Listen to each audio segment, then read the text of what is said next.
Eita glória, graça e paz da parte do Senhor Jesus, família renovada, povo de Deus. Mais uma vez estamos aqui reunidos para um culto de louvor e adoração ao nosso Deus. Desejo que ao chegar em você esse vídeo, você e a sua família estejam bem, desfrutando do cuidado de Deus e das bênçãos de Deus sobre as suas vidas, amém? Lembrando que ainda há tempo de você estar convidando aí os amigos, familiares, para participarem deste culto glorioso, amém? Através das nossas redes sociais, Instagram, Facebook e também do YouTube. Nós vamos, no início da abertura deste culto, fazer a leitura de um texto bíblico, como de costume. E eu quero convidar você a abrir a sua Bíblia no livro de Salmos, de número 3. Salmos de número 3 vai nos dizer o seguinte: Senhor, como têm se multiplicado os meus adversários? São muitos os que se levantam contra mim. Muitos dizem da minha alma, não há salvação para ele em Deus. Mas tu, Senhor, és um escudo para mim, a minha glória e o que exalta a minha cabeça. Com a minha voz clamei ao Senhor, ele me ouviu desde o seu santo monte. Eu me deitei e dormi, acordei porque o Senhor me sustentou. Não terei medo de 10 milhares de pessoas que se puseram contra mim ao meu redor. Levanta-te, Senhor, salva-me, pois feristes a todos os meus inimigos nos queixos, quebrastes os dentes aos ímpios. A salvação vem do Senhor, sobre o teu povo seja a tua bênção. Amém? Salmo de Davi, num momento tenebroso, difícil que ele atravessava na sua vida, quando ele sofre uma perseguição do seu próprio filho Absalão. Davi, já rei de Israel, um homem experiente, ele vai escrever esse salmo, ele vai clamar a Deus, expressando toda a dor, toda a angústia que ele sentia no seu coração. Mas ele vai encerrar esse salmo dizendo o seguinte, de que a salvação, ela vem do Senhor sobre o teu povo. Se você tem a certeza de que você é povo de Deus, que você faz parte da nação de Deus, da geração de Deus, da igreja do Senhor, tenha certeza de que a bênção do Senhor está sobre a sua vida. Talvez, a exemplo do salmista, você esteja vivendo dias e momentos difíceis na sua vida, mas entenda que Deus, Ele está no controle de todas as coisas, e o resultado de tudo isso será benéfico em teu favor, para que Deus seja glorificado. Vamos orar suplicando a bênção de Deus sobre nós, nesses momentos em que nós vamos passar cultuando a Ele, no nome de Jesus. Pai, te damos graças, te louvamos por tudo que o Senhor tem realizado em nossas vidas, em especial por podermos estar mais uma vez na Tua presença, reunidos, é bem verdade que não de forma física, mas reunidos através do Teu Espírito, no mesmo amor, no mesmo propósito, ó Deus, com o mesmo intuito que é de prestarmos ao Senhor um culto de louvor e adoração ao Teu nome. Suplicamos que o Teu Espírito Santo esteja na direção desta reunião, de maneira, ó Deus, que os hinos entoados, a palavra ministrada, tudo seja direcionado pelo Teu Espírito Santo, para que aqueles que ouvirem serem alcançados, ó Deus, através deste culto, sejam abençoados, ó Deus. Pai, nós oramos, agradecidos e certos da Tua resposta à nossa oração, em nome de Jesus. Amém e amém, Senhor. Meus irmãos, nós vamos nesse momento adorar a Deus com duas canções. Está conosco aqui o presbítero Ricardo, as irmãs Mércia e Vânia, eles estarão louvando a Deus, e que você possa ir no aconchego do teu lar, junto com a tua família, abrir o teu coração e oferecer o teu melhor ao Pai através do louvor. Amém? Deus abençoe em nome de Jesus.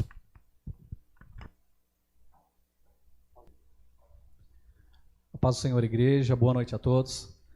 Nós iremos louvar ao Senhor nessa noite, é motivo de grande alegria estarmos aqui, e que você abra o seu coração agora, que você louve juntamente conosco nesta noite, abençoado que o Senhor nos proporcionou de estarmos aqui. Esse louvor, ele fala sobre as águas que representam o Senhor nas nossas vidas, o rio do Senhor, que nos traz vida, vida em abundância. Então nós vamos louvar, nós vamos declarar que Ele é a nossa fonte, que Ele é a fonte da nossa vida, da nossa alegria. Nós iremos louvar ao Senhor, amém?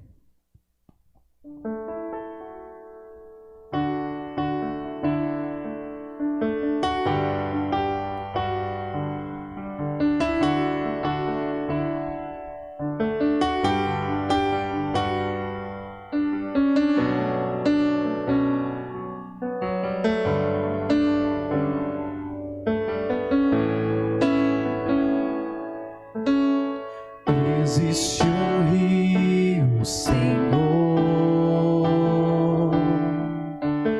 que flui do teu grande amor, águas que correm do trono, águas que curam, que limpam.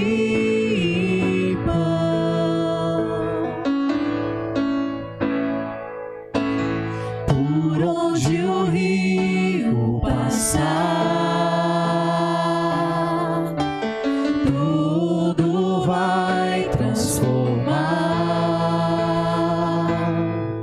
pois leva a vida do próprio Deus. Este rio está neste lugar.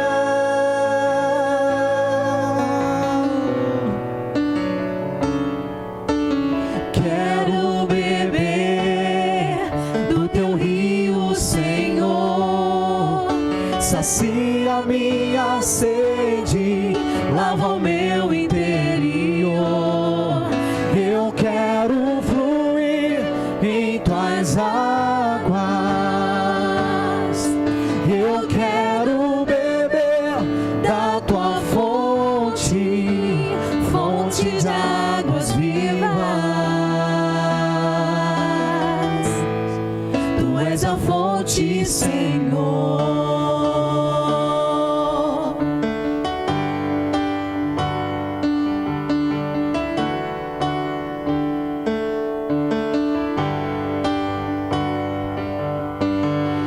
Existe um rio, Senhor,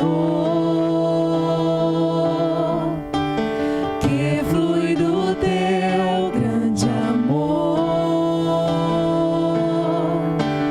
águas que correm do trono, águas que curam, que limpam.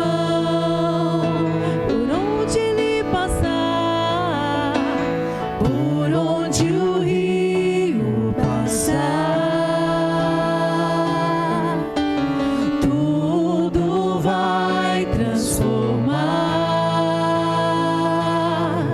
pois leva a vida do próprio Deus. E esse rio está neste lugar.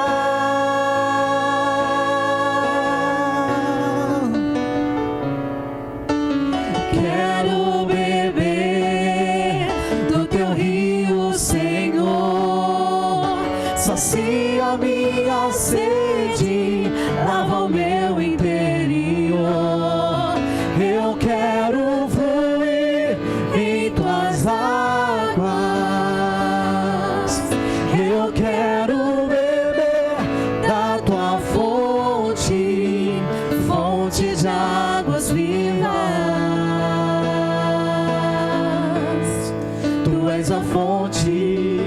Quero beber do teu rio, Senhor. Sacia minha sede, lava o meu interior. Eu quero fluir em tuas águas. Eu quero beber da tua fonte, fonte de águas vivas.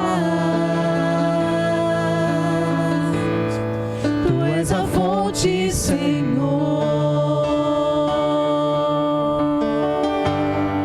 Tu és o rio, Senhor.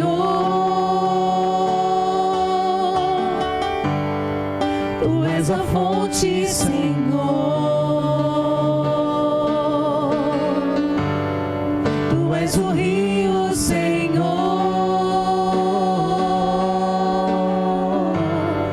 Tu és a fonte, Senhor.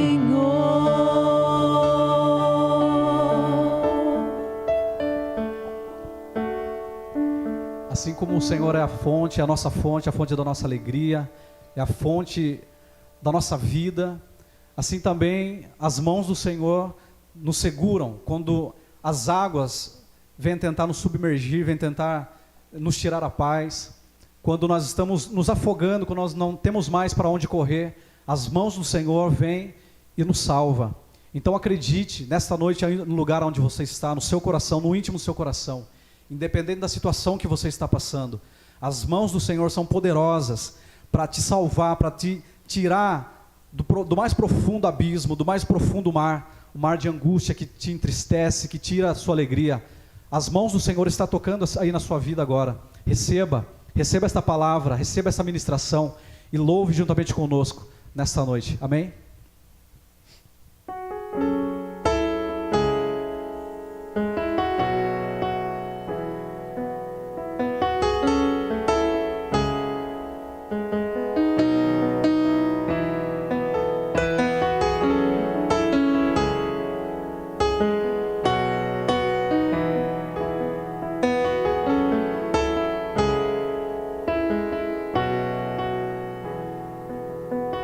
Se o sol se pôr e a noite chegar, tu és quem me guia. Se a tempestade me alcançar, tu és meu abrigo.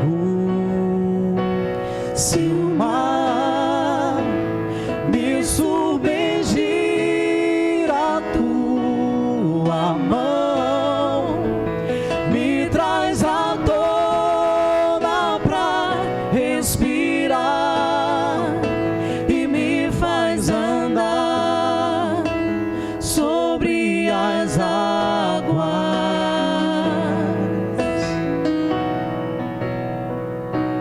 Tu és o Deus da minha salvação, és o meu dono, minha paixão, minha canção e o meu louvor.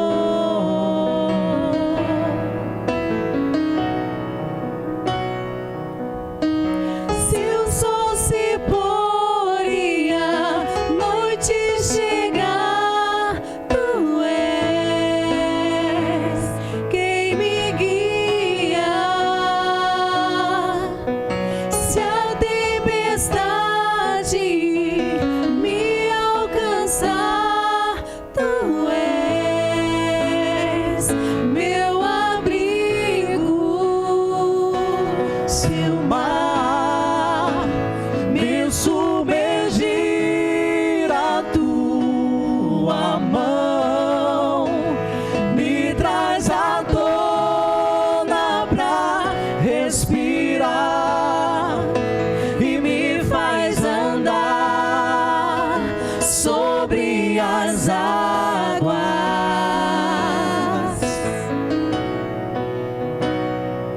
Tu és o Deus da minha salvação, és o meu dono, minha paixão, minha canção e o meu louvor.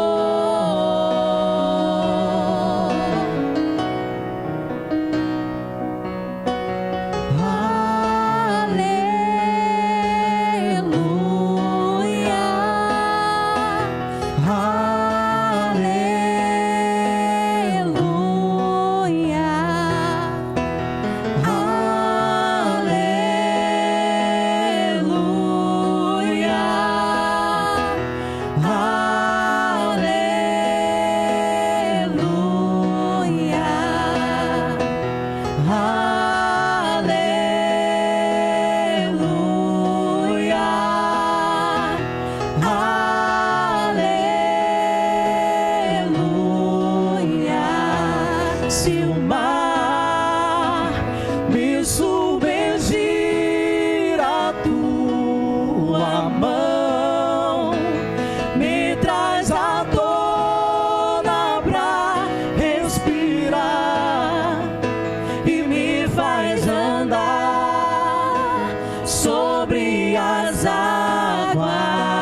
E assim nós agradecemos a nossa oportunidade em nome do Senhor Jesus. Deus abençoe a todos. Glória a Deus, amém?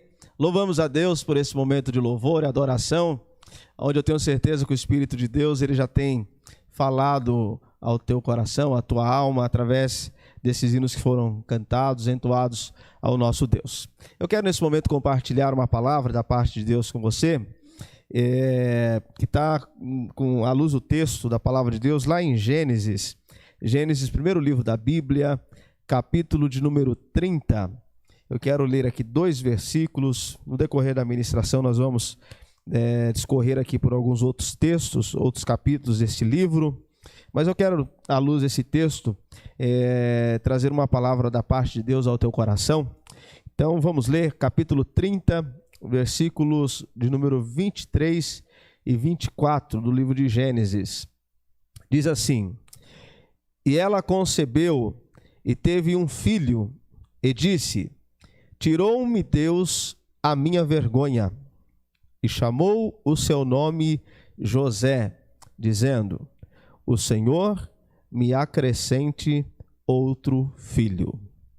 E chamou o seu nome José, dizendo: O Senhor me acrescente outro filho.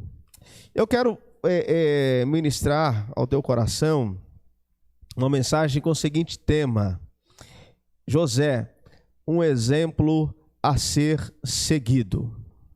Quando nós falamos de José, filho de Jacó, neto de Abraão, neto de Isaque, bisneto de Abraão, talvez seja uma das histórias mais conhecidas da palavra de Deus. Muitas pessoas o denominam como o José do Egito, mas na verdade José é um dos 12 filhos de Jacó. E quando nós olhamos para a história deste homem, nós vamos identificar, nós vamos analisar e tirar da vida deste homem algumas lições de suma importância para a vida de alguém que quer estar no centro da vontade de Deus, na vida de alguém que deseja e quer atrair a bênção de Deus para a sua vida. O nome José, o próprio texto, ele já nos revela o significado, né? O nome José indica que seu nascimento ele foi considerado como um sinal de coisas futuras e grandiosas que Deus tinha a realizar. O texto nos diz que no versículo 23, e que a sua mãe, Raquel, ela concebe, ela tem um filho, e ela mesmo diz que coloca o nome desse filho de José, porque o Senhor lhe acrescentou. Então o nome José, ele significa Deus acrescenta. E agora aqui nós vamos primeiro nos deparar com uma mulher que tinha uma dificuldade de ter filho, era estéril. Deus agora abre a sua madre, Deus lhe concede um grande milagre. E ela tem esse filho, ela faz questão de colocar este nome, que significa que Deus estava lhe acrescentando algo na sua vida. Então o nome José indica que Deus ele tinha coisas futuras, coisas grandiosas, gloriosas a fazer, a realizar através da vida deste homem. A história de José é uma das mais conhecidas das Sagradas Escrituras. Mas o que o torna tão notável, o que o torna tão conhecida, não é simplesmente o que aconteceu com José. Não é simplesmente José na condição de um governador do Egito. A sua história se torna conhecida não simplesmente pela sabedoria que Deus lhe deu, ao ponto de que tudo que José colocava à sua mão prosperava, mas o que faz se tornar notória, conhecida a história de José, é a maneira que ele vai reagir diante das circunstâncias da sua vida, diante das adversidades que lhe são apresentadas no decorrer da sua vida. Nós olhamos para a história deste homem e vemos uma grande história de alguém que Deus tirou do anonimato, do desconhecimento, Deus tirou da humilhação e o colocou numa condição de destaque, numa condição gloriosa, numa posição jamais imaginada por ele ou por qualquer um que o conhecia. Mas nós vamos perceber que saber lidar com as circunstâncias, saber ter uma reação positiva, direcionada por Deus diante das adversidades, fez com que os propósitos de Deus fossem realizados na vida deste homem. Então, lições que nós aprendemos na vida de José. Eu quero falar acerca de 3 lições que nós aprendemos com a vida de José. A primeira coisa que eu aprendo aqui na vida deste homem é que a vida nem sempre ela é justa. Quando nós olhamos para a vida de José, nós percebemos isso. A primeira coisa que eu percebo é que José, ele não cresceu talvez numa família ideal. Quando nós olhamos para a história da família de Jacó, embora são os 12 patriarcas, embora seja uma família que era resultante de uma promessa que Deus havia feito para Abraão e se cumpriria em Isaac e em Jacó, o seu filho, embora fosse uma família que tem a sua importância inquestionável, mas nós vamos ver que se trata de uma família problemática. Quando nós olhamos para o capítulo de número 34, dentre tantas adversidades e situações adversas que essa família enfrentou, nós olhamos para o capítulo 34 e nós vamos ver que a única filha que Jacó tem, Diná, dentre todos os seus filhos, essa única filha, ela sofre uma violência, sexual, e o texto nos diz que os seus irmãos, os filhos de Jacó, Simeão e Levi, eles vão se vingar do acontecido com a sua irmã Diná, e o texto nos mostra, lá no final do capítulo 34, a partir do versículo de número 25, que Simeão e Levi, eles se levantam, eles tomam a sua espada, e eles vão destruir ao fio da espada a Amor e o filho de Siquém, e eles tomaram Diná, que era sua irmã, que havia se casado contra a sua vontade com Amon, ou melhor, com Amor, e o texto nos diz que eles fazem uma arruaça, eles destroem, eles matam homens e mais homens ao fio da espada, ou seja, começa ali uma história de derramamento de sangue na família de José, na família de Jacó.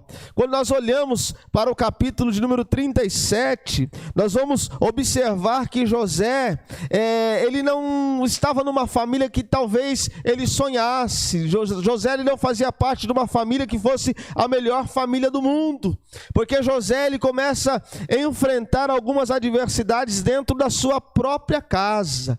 O texto nos diz que ele ainda é moço e ele já é odiado pelos seus irmãos. Os seus irmãos, eles têm tanta inveja de José. O texto nos fala que Jacó, ele amava mais a José do que aos seus outros filhos, por ser um filho da sua velhice. Isso é muito natural. E agora os irmãos de José, eles são tomados por um sentimento de inveja, eles são tomados por um sentimento de ira, de rancor, de raiva, ao ponto do texto nos dizer que eles odiavam a José. Eles odiavam os propósitos, os sonhos de José. E o ódio que eles tinham por José não era simplesmente por ele ser o filho caçula. O ódio que eles tinham por José não era simplesmente só pelo fato de Jacó demonstrar que o amava mais do que aos seus irmãos. O texto nos faz referência de que esse ódio, ele é dimensionado da vida daqueles homens quando José, ele fala acerca dos seus sonhos, quando José, ele fala acerca dos seus desejos, quando José expressa aquilo que ele tinha convicção de que Deus, ele iria fazer na sua vida. Os seus irmãos o odeiam sem justificativa, sem causa alguma. José, ele é maltratado pelos seus irmãos quase o tempo todo. E qual a lição que eu tiro aqui para mim e para a sua vida? Queridos, quando nós analisamos, olhamos para a vida, muitas vezes nós chegamos nessa conclusão, nessa convicção de que a vida de fato ela não é justa. Quando nós olhamos não simplesmente para a história, mas às vezes a sua história, a história da sua família, a história de pessoas que às vezes você conhece, e os fatos fatos que nós vemos acontecendo na vida das pessoas, nós chegamos a essa conclusão de que a vida ela não é justa. Olha para os dias que nós estamos vivendo. Nessa quinta-feira, nós perdemos uma grande amiga, a pastora Sandra, uma pastora jovem, uma moça durante toda a sua vida, ela e seu esposo, que se casaram muito jovens, uma vida de dedicação à vida pastoral, pastora da Igreja Evangélica Quadrangular, na cidade de Barueri, e de repente ela e o seu esposo são tomados pelo coronavírus, pela Covid-19, e em questão de poucos dias a sua vida ela é ceifada. E quando nós olhamos para uma pessoa cheia de entusiasmo, dedicada à obra de Deus, à causa do Senhor, às vezes nós chegamos a essa conclusão de que parece que a vida não é justa. Nós chegamos a essa conclusão de que às vezes a vida não é justa quando nós vemos às vezes as pessoas más vivendo bons momentos, vivendo boas coisas na sua vida, e pessoas boas às vezes vivendo situações adversas, situações tenebrosas na sua vida. Nós chegamos a essa conclusão de que a vida não é justa. Mas o que eu quero que você entenda, que não é a vida, que não é o natural, aquilo que é tangível, aquilo que é palpável, aquilo que é visível, que vai determinar, aleluia, se o seu amanhã será bom ou se ele será ruim. O teu amanhã, você precisa entender que está nas mãos de Deus, e quando a nossa vida ela é direcionada por Deus, as consequências, aquilo que nós vivemos, pode aos nossos olhos humanos parecer ser bom ou parecer ser ruim, mas quando é a ação de Deus manifesta em nossa vida, nós podemos afirmar como o apóstolo Paulo: eu sei viver os momentos bons, mas também sei viver os momentos ruins. Eu sei viver com a fartura, mas eu também sei viver e conviver com a falta das coisas. Eu sei viver muito bem quando eu estou rodeado por pessoas, mas eu também sei viver muito bem quando eu estou sozinho. Eu sei viver muito bem quando as minhas vontades estão sendo concretizadas, mas eu também sei viver quando as frustrações elas tomam conta da minha vida, porque a minha vida pertence a Deus, e a justiça, a sua justiça no tempo certo, ela se manifestará sobre a minha vida. Então nós olhamos para a vida deste homem e chegamos à conclusão de que, quando nós olhamos a sua trajetória, principalmente no início da sua vida, na sua trajetória, nós vamos chegar à conclusão que a vida nem sempre ela foi justa com José. Mas embora a vida não tenha sido justa, embora os seus irmãos não tenham sido justos com ele, embora o próprio Potifar não foi justo com ele, embora o padeiro, o copeiro não tenha sido justo com José, mas entenda uma coisa: o Deus que é o Deus da justiça, aquele que é o sol da justiça, aquele que é a própria justiça, ele no tempo determinado por ele se manifestou e se revelou na vida de José. Talvez você viva essa realidade de que a vida ela não é justa com você. Pastor, eu sempre sou bom com as pessoas, eu me dou, me entrego, eu faço de tudo para as pessoas, mas eu sempre recebo ao contrário. Pastor, eu me dedico à minha família, no meu trabalho, eu me dedico naquilo que está diante de mim, mas eu nunca sou reconhecido.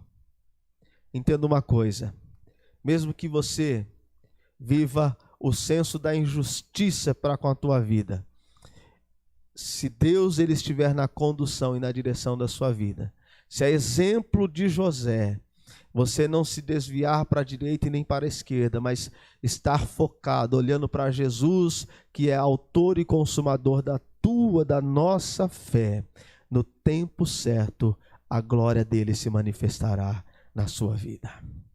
Então eu aprendo aqui nesse texto de que a vida nem sempre é justa, mas isso não são razões, não são condições para que eu e você sejamos um derrotado, de maneira nenhuma.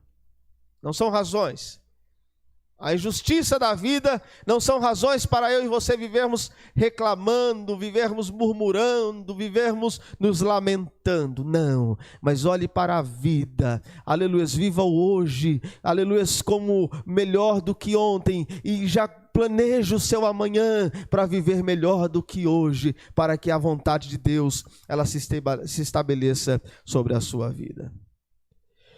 Nós aprendemos aqui também com José de que nós podemos fazer a coisa certa, independente, ou seja, não se importando com as circunstâncias. José ele não se deixou ser levado pelas circunstâncias, ou seja, ele não permitiu que as circunstâncias ditassem quais seriam as suas ações, quais seriam as suas decisões.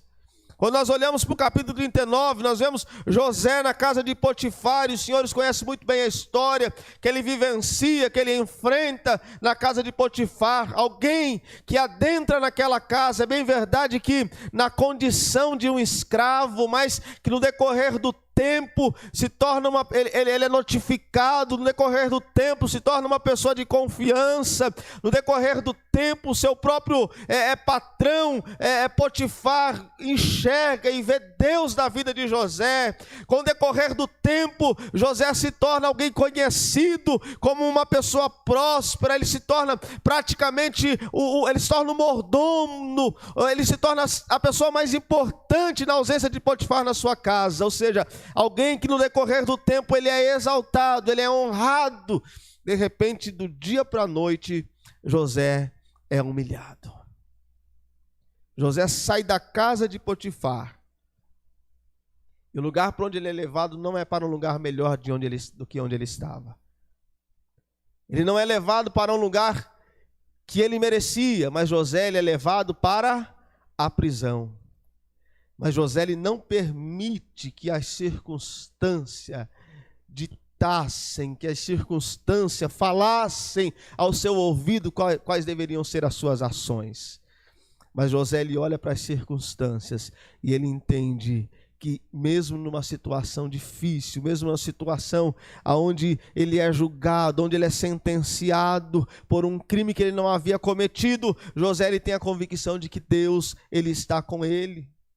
José ele não permite, ele permite que a razão o oriente, ele não permite que seja orientado pelas emoções, ele não se permite ser orientado pelos sentimentos que talvez muitas vezes o tomou, o sentimento de se enraivecer, o sentimento de tristeza, de angústia, o sentimento de solidão, o sentimento, aleluia, resultante de algo que ele foi sentenciado, que ele foi apontado, que ele foi julgado, ele não havia feito.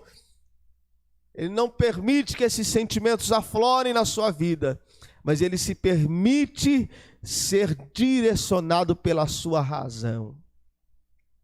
O grande problema de muitas pessoas nos nossos dias é que diante da adversidade, muitas vezes as pessoas são tomadas pela emoção. E a emoção é uma coisa muito perigosa.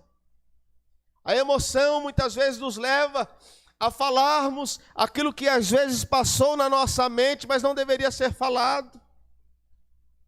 A emoção muitas vezes nos leva a tomarmos atitudes que passou pela nossa mente, mas nós não deveríamos ter tomado.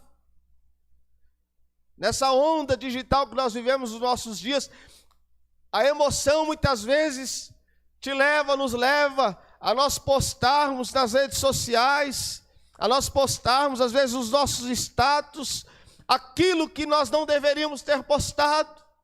As emoções, muitas vezes, nos levam a tomarmos decisões e termos atitudes que serão, aleluias, que trarão consequências gravíssimas sobre a nossa vida. As emoções nos levam, muitas vezes, a fazer aquilo que Tiago diz lá na sua carta, a nós falarmos palavras que se tornarão como morte na vida das pessoas, que trarão graves consequências sobre a vida das pessoas.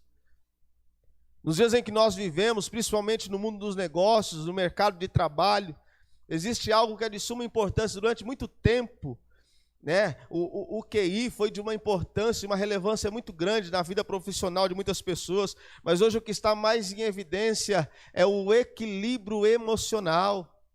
E muitas vezes, meus irmãos, na nossa caminhada, na nossa vida cristã, diante das adversidades, nos falta um equilíbrio emocional de como nós resolvermos, de como nós lidarmos com as situações que nós atravessamos. Nos falta o equilíbrio emocional para resolvermos os problemas que nós enfrentamos dentro da nossa casa. Falta o equilíbrio emocional para resolver-se os problemas que tem lá no trabalho, os problemas que enfrenta lá na escola, e por que não dizer até mesmo dentro da igreja. Nos falta esse equilíbrio emocional, e com essa falta de equilíbrio emocional nós somos tomados, direcionados pelas nossas emoções, e às vezes os nossos problemas nunca se resolvem. Às vezes aquilo que é muito simples de ser resolvido no diálogo, na conversa, na oração, aleluias, muitas vezes nós permitimos que se torne, se dimensiona numa situação que às vezes foge do nosso controle. Mas não é isso que nós vemos na vida de José. José está na prisão, está vivendo o tempo da adversidade, mas ele não permite que as suas emoções se afloram. Ele permite que a sua razão fale mais alto, e na sua razão ele está dizendo o seguinte, ele tem a plena convicção: Deus está no controle de todas as coisas.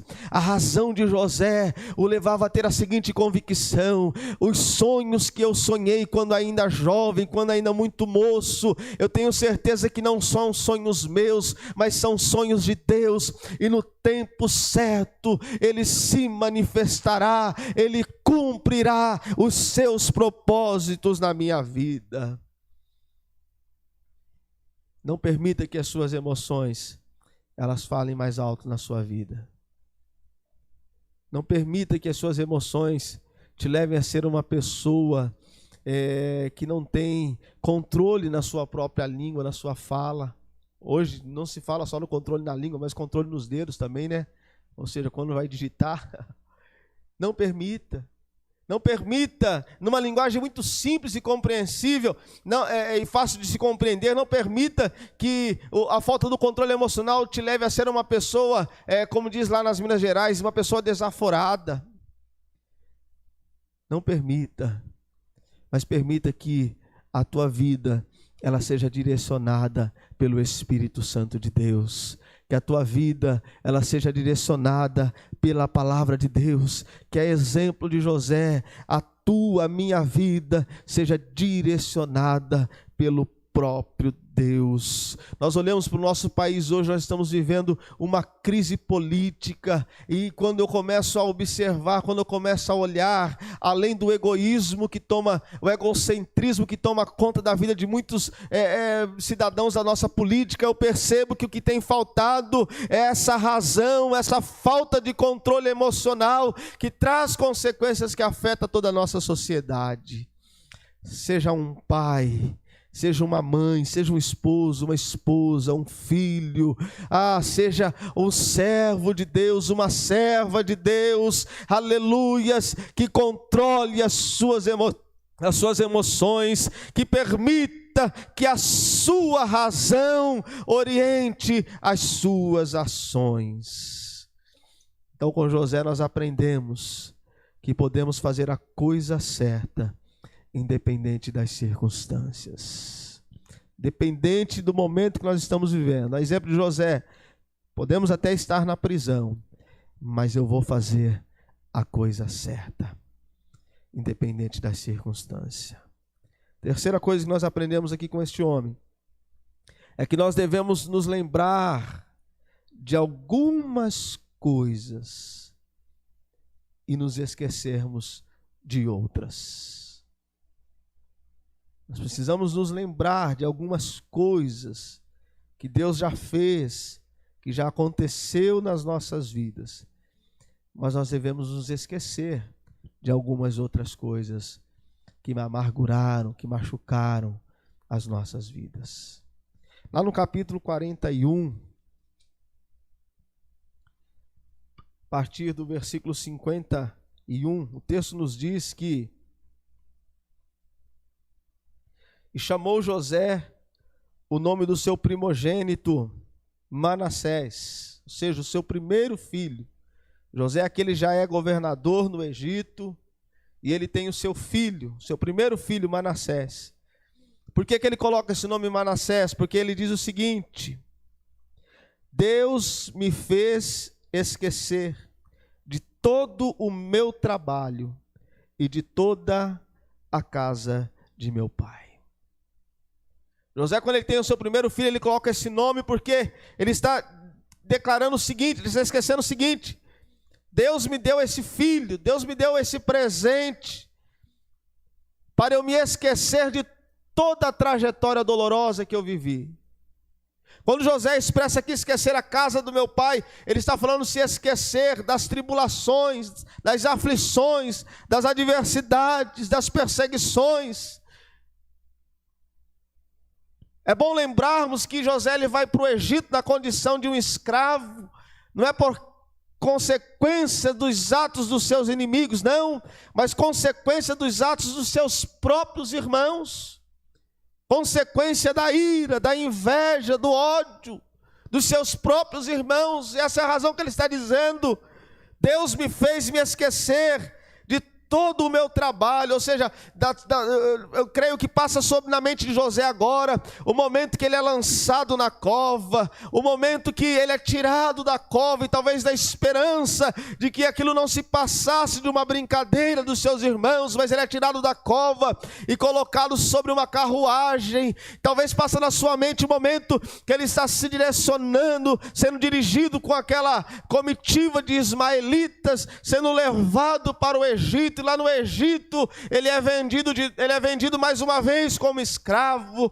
Talvez passa na sua memória agora a dor que ele sentiu quando foi lançado, aleluia, na prisão, em consequência da mulher de Potifar. Passa na sua mente agora a dor da solidão na prisão. Mas agora José, ele está vivendo o melhor de Deus. José agora, ele está vivendo a exaltação de Deus na sua vida, e ele agora está dizendo: eu quero me esquecer das amarguras, eu quero me esquecer do trabalho, da dor, das aflições da minha vida. José está dizendo: Deus me colocou numa condição de destaque, e eu não posso permitir que a alegria que Deus manifesta sobre mim, sobre a minha vida agora, ela seja roubada, ela seja tirada, ela seja ofuscada pelas dores e tristezas que eu vivi na minha vida. É o que acontece com muitos de nós, irmãos. Quantas pessoas, é bem verdade que quando olha para a sua trajetória, é uma trajetória de dor, uma trajetória de humilhações, de traições, uma trajetória, sabe, de prisões, uma trajetória de sofrimento, uma trajetória dolorosa. Mas eu quero lembrar a você, aleluia, que só o fato de um dia você ter sido comprado e lavado com o sangue do Cordeiro é a razão de você se esquecer dessas amarguras. E a exemplo de José, dizer: Deus, declarar, afirmar: Deus, eu quero a partir de então, a partir de agora, me esquecer de todo o trabalho, de toda a dor, de toda a lamúria que eu vivi na minha vida. Eu quero me esquecer e viver aquilo que o Senhor tem feito e realizado na minha vida. José, ele se esquece das amarguras da sua vida. Eu disse que nós aprendemos com José que devemos nos esquecer de algumas coisas, mas devemos nos lembrar de outras. José, ele nunca se esqueceu do Deus dos seus pais. Ah, meus irmãos, lá no capítulo número 50, lá no último capítulo do livro de Gênesis, capítulo número 50, versículos 24 a 26, depois da morte de Jacó, José ele vai animar os seus irmãos, e José ele vai dizer o seguinte: antes da sua morte, na ânsia da sua morte, José agora, ele vai dizer o seguinte para os seus irmãos: eu morro, mas Deus certamente vos visitará, e vos fará subir desta terra para a terra que jurou a Abraão, a Isaque e a Jacó. E José, versículo 25, fez jurar os filhos de Israel, dizendo: certamente vos visitará Deus, e fareis transportar os meus ossos daqui. José, aqui na ânsia da sua morte, meus amados irmãos, depois de uma vida de provações, mas também uma vida de glória, depois de uma vida de humilhações, mas também de exaltação, depois de uma vida, aleluia, de solidão, mas uma vida rodeado também pelos seus familiares, pelos seus irmãos. José agora, ele vai dizer o seguinte na ânsia da sua morte: eu nunca me esqueci do Deus dos meus pais, eu nunca me esqueci do Deus de Abraão, de Isaque e de Jacó. E José agora, meus irmãos, ele vai se lembrar de que a terra, que é a terra dos seus pais, foi uma terra herdada e dada por Deus. Ele vai dizer para os seus descendentes: agora eu vou morrer, chegou o tempo da minha morte, mas o dia que Deus cumprir os seus propósitos, o dia que Deus cumprir as suas promessas, eu quero que os meus ossos sejam levados para a terra que Deus prometeu aos nossos pais. Esse tempo que José diz isso é um tempo de fartura, é um tempo de bênção, é um tempo de prosperidade para os hebreus que estão lá no Egito. Mas José sabia que o Egito era temporário, era só por um tempo, que aquele povo, eles iriam tomar posse, a descendência daquele povo tomaria posse da terra que Deus lhes havia prometido. José nos ensina aqui que nós nunca podemos nos esquecer de quem Deus é. Ah, meus irmãos, é muito preocupante quantas pessoas às vezes têm uma atitude totalmente contrária a que José tem. É por isso que eu falo que esse homem nos traz algumas lições, porque no tempo da dor, da angústia, da provação, da humilhação, este homem, ele nos traz uma lição do que é temer a Deus, do que é agradar a Deus, do que é uma vida de serviço, de serventia a Deus.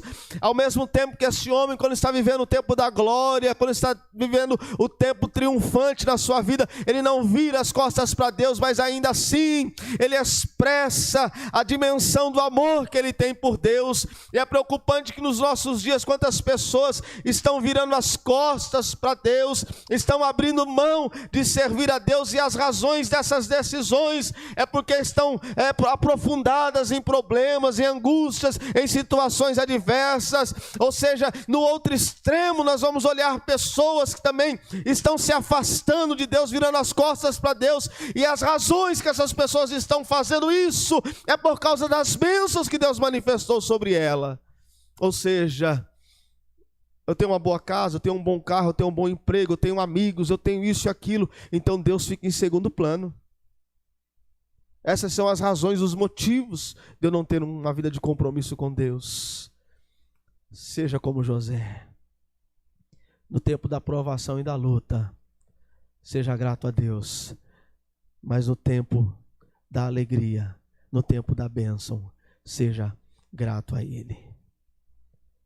Assim como José nunca se esqueceu de Deus, ou melhor, assim como José não se esqueceu de Deus, Deus também, Ele nunca se esqueceu de José. O tempo todo na vida de José, fosse na prisão, na cova, fosse no trono, Deus sempre esteve com José. Essa convicção que eu e você precisamos ter, independente do tempo e do momento que nós estamos vivendo, Deus, Ele jamais nos abandonará. Ele mesmo diz na sua palavra: pode a mãe se esquecer do seu filho que ela ainda amamenta, todavia o Senhor, Ele não se esquece dos seus. Ainda que a mãe, ainda que o pai desampare o seu filho, todavia o Senhor o acolherá. Deus não se esqueceu de José. E eu quero que você se lembre de que Deus, Ele jamais se esqueceu ou se esquecerá de você. concluindo essa mensagem, José nos ensina que não devemos permitir que as circunstâncias nos controlem. Ele nos ensina, ou seja, ele nos ensina que nós não podemos permitir que as adversidades controlem, deem o ritmo da nossa vida na adversidade. Mas ao mesmo tempo ele nos mostra que não devemos nos exaltar, uma vez que Deus exaltará o fiel no seu devido tempo. Sejamos um José. Sejamos um exemplo de vida para as pessoas que estão ao nosso redor. Tanto quanto José, ele foi para os seus filhos, foi para a sua geração e ainda é para os nossos dias. Sejamos homens e mulheres que na adversidade, na luta, na aflição ou na alegria, sejamos fiéis a Deus, porque Ele sempre é fiel para conosco. Amém? Eu quero orar com você nesse momento. Se você puder, curva a sua cabeça, feche os teus olhos e eu quero orar com você. Deus, eu quero te bendizer por esta palavra que o Senhor traz ao nosso coração. É bem verdade que quando nós olhamos para as nossas lutas e para as nossas adversidades, comparando elas às que José enfrentou e atravessou na sua vida, a dimensão das que ele atravessou foram muito maiores. Mas tu és o mesmo Deus que agiu na vida deste homem. Ó Deus, que assim como José foi um homem fiel, assim como ele não se permitiu ser levado pelas circunstâncias, assim como ele não permitiu, ó Deus, que a prisão, assim como ele não permitiu que a acusação, que a inveja, que o ódio contra a sua vida frustrassem os seus sonhos, o fizessem desistir. Que seja assim na vida dessa pessoa que me ouve, que me assiste nesse momento. Que o Teu Espírito Santo nos ajude, Senhor, a lutarmos. Que o Teu Espírito Santo nos ajude, Senhor. Não permita que nós nos acovardemos diante das adversidades, das provações. Mas que o Teu Espírito Santo, Senhor, aleluias, seja o combustível, seja, ó Deus, o direcionador das nossas vidas, das nossas decisões, dos nossos atos, para que a Tua vontade se estabeleça em nós. Senhor, não permita que na adversidade, que na luta, que na dor, na provação, nós venhamos murmurar, nós venhamos nos afastar do Senhor, da Tua presença. Mas também não permita, Senhor, que no momento da alegria, no momento da exaltação, no momento, Senhor, aleluia, em que os nossos desejos, os nossos sonhos são concretizados, não permita que tomados por isso, pela exaltação, venhamos nos afastar do Senhor, mas que em tudo e em todo tempo sejamos gratos ao Senhor, tenhamos uma vida de dedicação. Eu oro, Deus, agradecido no nome de Jesus Cristo. Amém e amém, Senhor. Amém. Quero abençoar a tua vida nesse momento, que o Senhor te abençoe e te guarde, que o Senhor faça resplandecer sobre a tua vida a luz do teu rosto. E que agora, meus irmãos, que o grande amor de Deus, o nosso Pai, que a graça redentora e salvadora de Jesus Cristo, nosso Senhor, que as doces e eternas consolações do Espírito Santo, elas repousem sobre a tua vida, hoje e sempre. Amém e amém. Que Deus abençoe a tua vida, a tua casa, a tua família. Desejo que você tenha uma semana abençoada, cheio de Deus, cheio da sua graça, em nome de Jesus Cristo. Deus abençoe em Cristo Jesus.